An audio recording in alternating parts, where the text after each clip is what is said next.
Yes, many times we've seen some of these telco services, some growing, some not growing. So today we are looking at Airtel.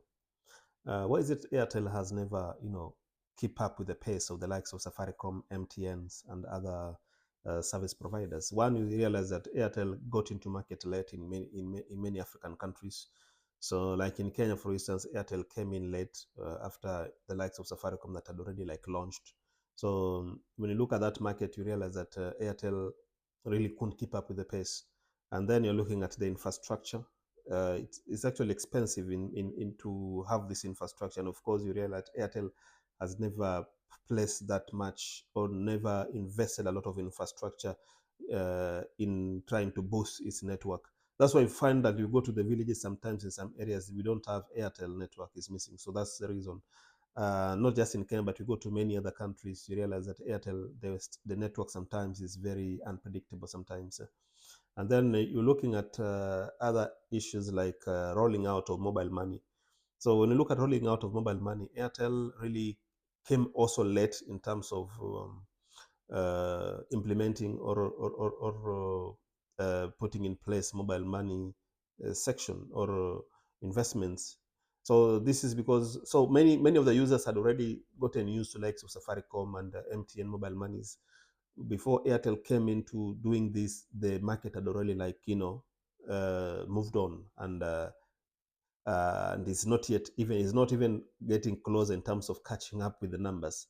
And then another reason is Airtel has to compete with the bigger brands. So you find that we have this strong local competition, especially from Safaricom, is from the likes of MTN. You find these are big corporations. These are multi-billion investment corporations. Like Airtel can't keep up with the competition. So those are just a few reasons, and we're also looking at the very price sensitive customers and low ARPU.